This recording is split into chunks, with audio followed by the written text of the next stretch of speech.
Welcome to our first Sunday of Advent, our first day of Advent. We are going to be doing devotions every day out of Advent in Narnia by Heidi Haverkamp.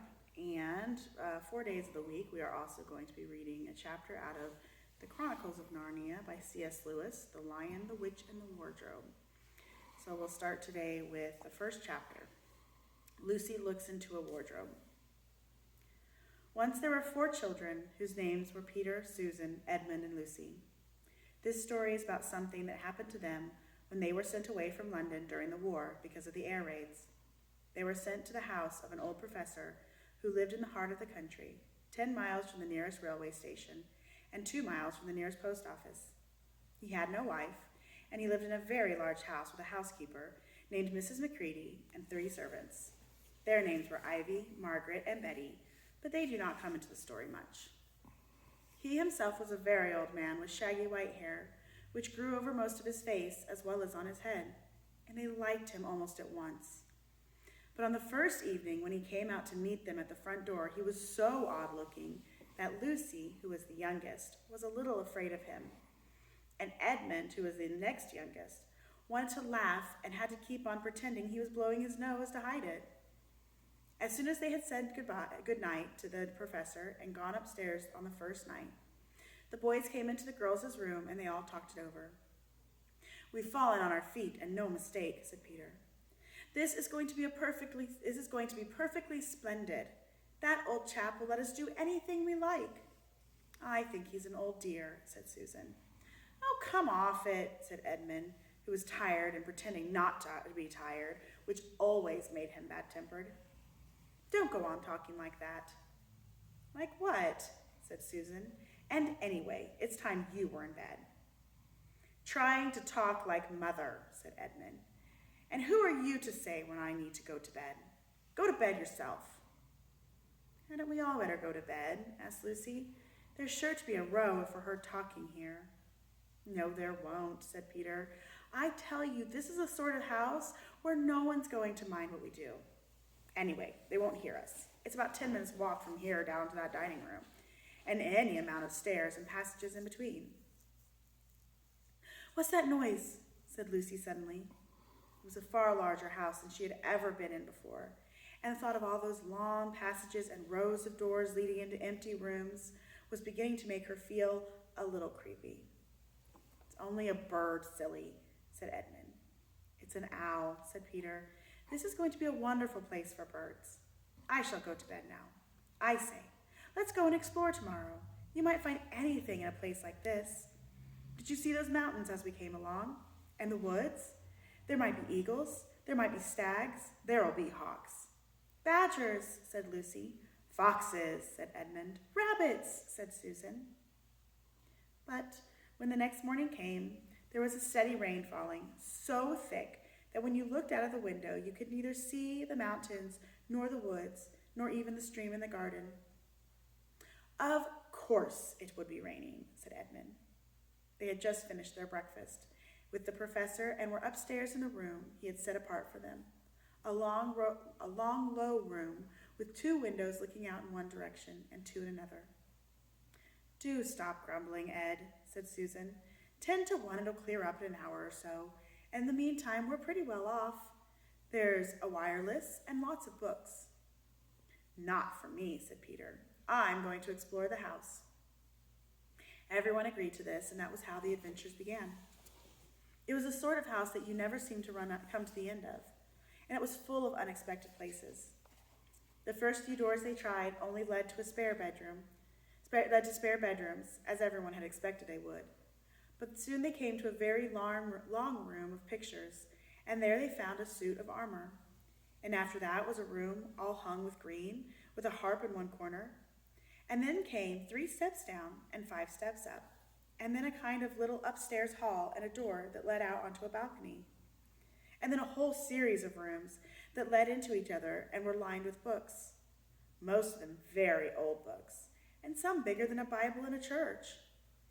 And shortly after that, they looked into a room that was quite empty-looking, except for one big wardrobe, the sort that has a looking glass in the door. There was nothing else in the room at all except a dead blue except for a dead blue beetle on the windowsill. Nothing there, said Peter, and they all trooped out again. All except Lucy.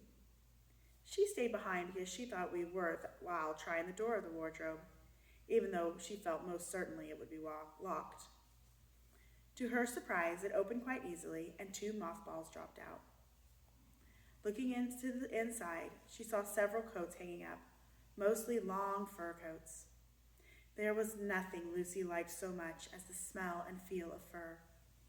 She immediately stepped into the wardrobe and got in among the coats and rubbed her face against them, leaving the door open, of course, because she knew that it was very foolish to shut oneself into any wardrobe. Soon she went further in and found that there was a second row of coats hanging up behind the first one. It was almost quite dark in there, and she kept her arms stretched out in front of her so as not to bump her face into the back of the wardrobe. She took a step further in, then 2 or 3 steps, always expecting to feel the wood work against the tips of her fingers. But she could not feel it. This must be a simply enormous wardrobe, thought Lucy, going still further in and pushing the soft folds of the coats aside to make room for her. Then she noticed that there was something crunching under her feet. I wonder, is that more mothballs, she thought, stooping down to feel with her hand. But instead of the hard, smooth wood of the floor of a wardrobe, she felt something soft and powdery and extremely cold. This is very odd, she said, and went in a step or 2 further.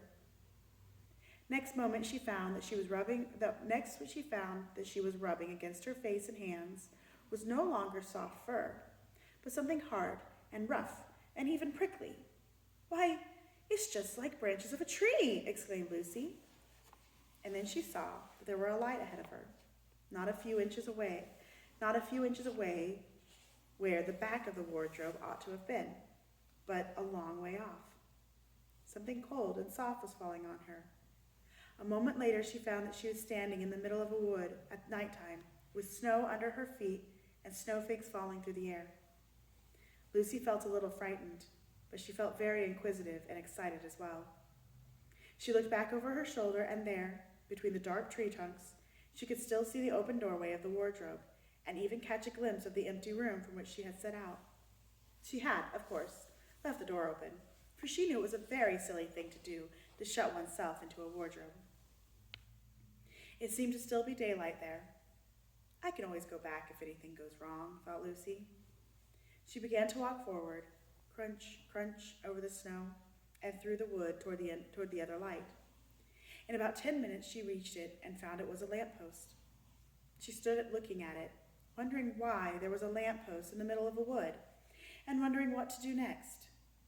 She heard the pitter-patter of feet coming toward her. And soon after that, a very strange person stepped out from among the trees into the light of the lamppost. He was only a little taller than Lucy herself, and he carried over his head an umbrella, white with snow. From the waist upward he was like a man, but his legs were shaped like a goat's. The hair on them was glossy black, and instead of feet he had goat's hoofs. He also had a tail, but Lucy did not notice that at first, because it was neatly caught up over the arm that held the umbrella, so as to keep it from trailing in the snow. He had a red woolen muffler around his neck, and his skin was rather reddish too. He had a strange but pleasant little face, with a short pointy beard and curly hair, and out of the hair there stuck 2 horns, one on each side of his forehead. One of his hands, as I have said, held the umbrella, and in the other he carried several brown paper parcels. What with the parcels and the snow, it looked as though he had been doing Christmas shopping. He was a fawn. And when he saw Lucy, he gave such a start of surprise that he dropped all his parcels. "Goodness gracious me!" exclaimed the fawn.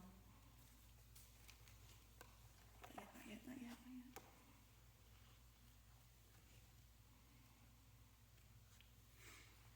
Our first devotional for Advent, through the wardrobe.